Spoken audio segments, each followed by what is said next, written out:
Hello दोस्तों, आपके अपने YouTube चैनल सहज मैथ्स स्टडी में आप सभी का स्वागत है। आज हम रूट का जोड़, घटाव, गुणा और भाग करना सीखेंगे। बहुत ही आसान तरीके से हम इसको समझेंगे कि जब रूट में दिया गया होगा तो उसका जोड़ कैसे हल होगा और उसका घटाव कैसे होगा। इसके लिए हमने गुणा और भाग भी लिया है, तो सभी को हम एक तरफ से समझेंगे। तो जोड़, घटाव, गुणा और भाग सभी को हम समझेंगे। तो रूट में संख्या दी है और उसको हम कैसे जोड़ेंगे, तो इससे पहले हमको थोड़ा समझना होगा। तो इसके लिए हम यहाँ पर समझ लेते हैं। तो जैसे हम अभी मान लेते हैं एक दिया गया है आम और एक प्लस एक दिया गया है, मान लेते हैं केला। तो एक आम और प्लस एक केला अगर कहा जाए इनको जोड़िए और कितना आएगा, तो एक एक अगर हम जोड़ेंगे तो दो तो आएगा, लेकिन दो क्या आएगा, दो को ना तो कह सकते हो कि दो केला मिले हैं, ना तो कह सकते हो दो आम मिले हैं। इनको जब जोड़ा जाएगा तो यही कहा जाएगा कि एक केला है और एक आम है। एक केला और एक आम, यही कहा जाएगा। अगर हम अभी एक आम और प्लस एक आम को जोड़ें तो एक आम ये और एक आम ये तो मिलकर हो जाएंगे दो, और ये दोनों क्या हो जाएंगे, आम हो जाएंगे। लेकिन ये एक आम है और एक केला है, तो ये अलग अलग चीज़ें हैं, इसलिए इनको हम कभी भी जोड़ नहीं सकते हैं। तो सजातीय पदों को हम जोड़ सकते हैं, जो एक राशि के होते हैं उनको जोड़ सकते हैं। ऐसे ही एक राशि के जब होंगे तो उनको हम आपस में तभी घटा भी सकते हैं। जब तक एक राशि में नहीं होंगे तब तक ना तो उनको हम जोड़ सकते हैं और ना तो हम उनको आपस में घटा सकते हैं। अलग अलग राशियां हैं तो उनको हम जोड़ नहीं सकते हैं ना घटा सकते हैं। जैसे x और y को कहा जाए जोड़िए, तो ये जुड़ेंगे नहीं, इसका आंसर x और y ही रहेगा। ठीक इसी प्रकार से हमको इसमें भी ध्यान देना है। रूट दो प्लस रूट दो, तो यहाँ पर दो जो है रूट दो, यहाँ पर कितने हैं, जिसके आगे कुछ नहीं लिखा तो मतलब एक है ये, और एक रूट दो यहाँ है, तो एक रूट दो ये और एक रूट दो ये, तो मिलकर हो जाएंगे दो, और ये दो हो जाएंगे रूट दो। उसके बाद अगर इसमें से नहीं समझ में आया तो यहाँ हम देख लेते हैं अगला सवाल। अगला सवाल है, यहाँ रूट तीन कितने हैं, यहाँ रूट तीन है तीन, और यहाँ पर है रूट तीन, इसके आगे कुछ नहीं लिखा है, इसके आगे तीन लिखा था तो रूट तीन यहाँ पर है तीन, और यहाँ रूट तीन, इसके आगे कुछ नहीं लिखा है, तो जब कुछ नहीं तो एक तो ये है ही, इसलिए ये समझिए कि इसके आगे कुछ नहीं तो एक होता है। तो रूट तीन यहाँ पर है तीन और यहाँ पर है एक, तो रूट तीन कितने हो गए, रूट तीन हो गए तीन यहाँ एक यहाँ, तो हो गए चार, तो लिखेंगे चार रूट तीन। अब यहाँ पर है पाँच रूट तीन प्लस दो रूट तीन, तो रूट तीन यहाँ पर कितने हैं, पाँच हैं, और रूट तीन यहाँ है दो, इनको जोड़ देना है, तो पाँच और दो हो जाएगा सात, और ये सात हो जाएंगे रूट तीन। पाँच रूट तीन ये और दो रूट तीन ये, तो पाँच और दो सात हो जाएंगे रूट तीन। उसके बाद यहाँ पर दिया है रूट तीन प्लस रूट पाँच। अब यहाँ पर ये अलग अलग राशियाँ हैं। इससे पहले हमने अभी बताया उदाहरण में, एग्जाम्पल में, कि अगर यहाँ पर अलग राशि है और यहाँ पर अलग राशि है, अभी तक हमने देखा रूट तीन यहाँ था तो रूट तीन यहाँ भी है, रूट दो यहाँ है तो रूट दो यहाँ भी है, रूट तीन यहाँ है तो रूट तीन यहाँ है। दोनों जगह एक जैसी राशि मिल रही थी, तभी हमने उनको आपस में प्लस किया। अब यहाँ पर है रूट तीन और यहाँ है रूट पाँच, ये एक जैसा नहीं है, एक राशि का नहीं है। और जब एक राशि का नहीं होगा, जैसा कि अभी हमने बताया कि एक आम और एक केला, उसको जोड़ेंगे तो यही कहा जाएगा एक आम और एक केला। वही बात इसमें भी है, ये रूट तीन है और ये रूट पाँच है, इनको जब प्लस किया जाएगा तो यही कहेंगे कि रूट तीन और प्लस रूट पाँच, और यही इसका आंसर हो जाएगा। क्योंकि इनको हम आपस में प्लस नहीं कर सकते हैं क्योंकि ये अलग अलग राशियां हैं, तो ऐसे ही इसको लिख लिया जाएगा, यही इसका आंसर हो जाएगा। ऐसे ही अगला हम सवाल देखते हैं। यहाँ रूट सात प्लस दो रूट सात प्लस 3√7। अगर 3 अंकों में दिया गया हो तब भी हम उसको ऐसे ही सॉल्व कर सकते हैं। पहले हम देखेंगे एक राशि के हैं या नहीं हैं। तो यहाँ पे √7 है, यहाँ √7 है, यहाँ √7 है। तो यहाँ पर √7 1 है, यहाँ √7 2 हैं और यहाँ √7 3 है। तो 3 2 5 और 1 ये हो जाएगा 6 और 6 हो जाते हैं √7। तो ये इसका आंसर हो जाएगा। तो इस प्रकार से हम ऐसे सवालों को सॉल्व करते हैं। ये तो था प्लस का। अब हम देखेंगे माइनस का, कि माइनस का जो दिया गया होगा उसको हम कैसे सॉल्व करेंगे। तो देखते हैं पहला क्वेश्चन। यहाँ भी √5 माइनस √5 दिया है, एक राशि के हैं, √5 यहाँ √5 यहाँ। तो जब 5 से 5 निकल जाएगा, √5 से √5, तो यहाँ पर 0 मिलेगा। ऐसे ही 3√3, √3 यहाँ पर है 3 और यहाँ √3 है 1।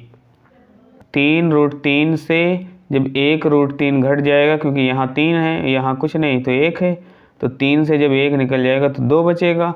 अब 2 क्या बचा है? √3, तो यहाँ लिख लेंगे √3। ये इसका आंसर हो जाएगा। अगला यहाँ पर दिया है 8√2 माइनस 5√2।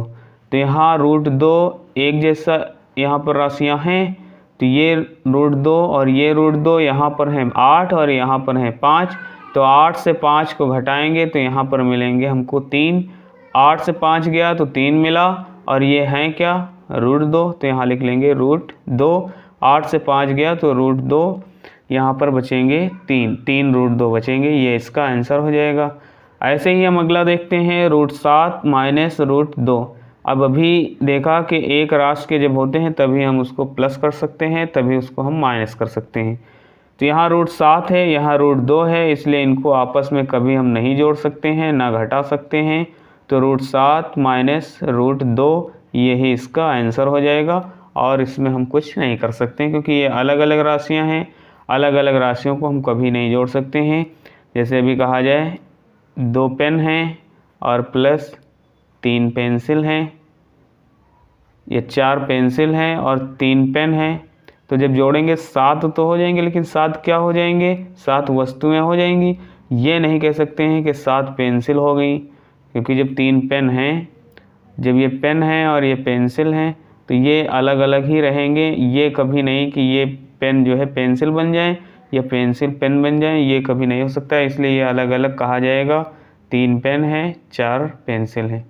वही बात इसमें भी है। ये √7 है, ये √2 है, इसलिए इनको हम कभी घटा नहीं सकते हैं। तो यही लिखेंगे √7 माइनस √2। अब हम देखते हैं गुणा और भाग का सवाल। तो गुणा में √3 गुणे √3 यहाँ पे दिया है। और ये बात हमको ध्यान रखना है कि जब भी कभी एक जैसी राशि दी गई हो और उनका आपस में गुणा करना हो, तो रूट में जो भी कुछ दिया गया होता है आंसर वही आता है। जैसे ये 3, क्योंकि इसको हम लिख सकते हैं एक रूट में, तो 3 रूट इस पर भी है, रूट इस पर भी है, तो 3 और गुणे यहाँ पर ये वाले 3 ऐसे लिख सकते हैं। और जब ऐसे लिख सकते हैं तो रूट से जब जोड़ा बन रहा होता है तो रूट से एक जिसका जोड़ा बन रहा होता है वो बाहर हो जाता है। तो इसका जोड़ा बन रहा है, इसलिए 3 का जोड़ा बन रहा है, तो 3 से इस 3 में जोड़े से 1 बाहर हो जाएगा। तो यहाँ पर आंसर यही 3 आ जाएगा। तो इस प्रकार से हम ये 3 लिख सकते हैं। कभी भी अगर आंसर निकालना हो तो देख के ही हम आंसर निकाल सकते हैं, क्योंकि जैसे √8 दिया गया है और गुणे √8, तो आंसर में हमेशा 8 ही आंसर आएगा। √8 और √8 आंसर 8 आ जाएगा। अगर √5 और √5 दिया है तो आंसर 5 आएगा। √10 और √10 दिया है तो आंसर 10 आएगा। रूट में 11 और √11 दिया है तो आंसर 11 आएगा। और क्यों आएगा ये हमने यहाँ पर अच्छे से बता दिया कि जोड़ा बन रहा है, इसलिए जोड़े से 1 बाहर होगा तो रूट से बाहर हो जाता है। अब हम अगला देखते हैं यहाँ पर। तो यहाँ पर √5 दिया है और गुणे 2 √5। तो √5 और √5 यहाँ पर पहले ये 2 लिख लेते हैं और गुणे √5 और √5 का गुणा जब होगा, जैसे रूट और √3 का गुणा हुआ था तो 3 मिला, तो √5 और √5 का गुणा होगा तो 5 मिलेगा। और इसके पहले जब ऐसे अंक लिखा होता है तो इसके बीच में हमेशा ये ध्यान रखना है गुणे का निशान होता है। तो 2 गुणे √5 का गुणा हुआ तो यहाँ पर 5 आ जाएगा, या फिर हम ऐसे लिख सकते हैं √5 गुणे √5। अब रूट 5 और रूट 5 का गुणा होगा तो 5 मिलेगा। यहाँ पर है 2 गुणे यहाँ हो जाएगा 5 और बराबर 5 दूनी 10, ये इसका आंसर हो जाएगा। अगला हम देखते हैं कि यहाँ पर रूट 2 और रूट 2 यहाँ भी दिया गया है और 5 और 3 भी दिया है, तो अंक ये हम पहले लिख लेते हैं। तो 5 गुणे हो जाएगा 3 और गुणे में रूट 2 और रूट 2, तो रूट 2 और रूट 2 का गुणा होता है 2, सीधे हम लिख सकते हैं क्योंकि रूट 5 और रूट 5 का गुणा तो 5 मिला, रूट 3 और रूट 3 का गुणा 3 मिला, तो रूट 2 और रूट 2 का गुणा होगा तो 2 मिलेगा और 5 ये है, क्योंकि इन सभी के बीच में गुणे का निशान होता है।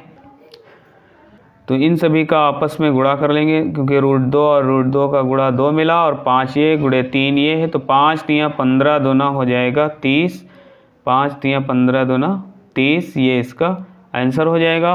अब हम देखते हैं अगला गुणा, अगर इस प्रकार से दिया होगा, अलग अलग है क्योंकि यहाँ एक जैसी राशि नहीं है, यहाँ रूट 2 है और यहाँ रूट 3 है। तो यहाँ पर यह है 7 गुणे, इसको लिख सकते हैं रूट 3, और गुणे यहाँ पर है 5 और गुणे इसको लिख सकते हैं रूट 2। इस प्रकार से लिखने के बाद यहाँ पर 7 गुणे यहाँ 5 दिया है तो गुणे 5 लिख लेंगे, और ये जो रूट में दिया है इन सभी को, जैसे ये रूट में है और ये रूट में है तो इसको लिख लेंगे 3 और गुणे में इसको भी हम लिख लेंगे यहाँ पर 2। 7 का गुणा 5 से होगा तो 7 पचे हो जाएगा 35 और यहाँ पर है 3 दूनी 6, तो ये मिल जाएगा रूट में 6 और ये इसका आंसर हो जाएगा। तो इस प्रकार से हम ऐसे सवालों का गुणा करते हैं। अब हम देखते हैं भाग का सवाल। तो भाग में भी हमको वही करना है, रूट 2 का भाग रूट 2 से करना है। तो जैसे अभी हम यहाँ पर रूट 2 बटे रूट 2 लिख दें तो रूट 2 एक कम रूट 2 और रूट 2 एक कम रूट 2 हो जाएगा। तो इसका मतलब 1/1 का मतलब 1 और 1 इसका आंसर आ जाएगा। ऐसे ही यहाँ पर दिया गया है 8 रूट 5 और बटे में रूट 5 है, तो इसके बीच में गुणे का निशान होता है, तो इसको हम लिख सकते हैं 8 गुणे रूट 5 और बटे में रूट 5। तो रूट 5 कट जाएगा तो ये बचेगा 8, तो बराबर ये हो जाएगा 8 और यही इसका आंसर हो जाएगा। अगला देखते हैं, यहाँ पर दिया गया है 4 रूट 3 भाग 2 रूट 3, तो इसमें भी भाग देना है तो यहाँ लिख लेंगे 4 रूट 3 और बटे में है 2 रूट 3, मतलब भाग में दिया है तो हम ऐसे लिख सकते हैं। तो इसके बीच में गुणे का निशान होता है, तो जब बीच में गुणे का निशान है तो यहाँ रूट 3 कट जाएगा और 2 1 कम 2, 2 दूनी 4 हो जाएगा, 2/1 मतलब यहाँ पर 2 इसका आंसर हो जाएगा। अगला यहाँ पर दिया गया है 6 और गुणे में इसको लिख सकते हैं रूट 5 और बटे में यहाँ पर है 2 रूट, सीधे गुणे का निशान लगा लेते हैं, 2 गुणे रूट 3। तो यहाँ अलग अलग राशियाँ हैं इसलिए 2 1 कम 2, 2 3 6 हो जाएगा। यहाँ पर ऊपर 3 मिला है तो 2 1 कम 2, 2 3 6 हो जाएगा। तो यहाँ 3 है और रूट 5 है, तो 3 रूट 5 ऊपर है और नीचे है रूट 3। तो इस प्रकार से यहाँ पर ये तो कट नहीं रहा है, और जब नहीं कटता है इस प्रकार से तो हम सीधे उसको लिख लेते हैं। तो ये आंसर लिख सकते हैं रूट 3 रूट 5 और बटे रूट 3, ये इसका आंसर हो जाएगा। तो इस प्रकार के सवालों को ऐसे हम सॉल्व करते हैं। दोस्तों, वीडियो अच्छा लगा हो तो वीडियो को लाइक करिए, ज़्यादा से ज़्यादा शेयर करिए। चैनल पर नए हैं तो चैनल को सब्सक्राइब ज़रूर करें। मिलते हैं अगली वीडियो में, तब तक के लिए बाय बाय।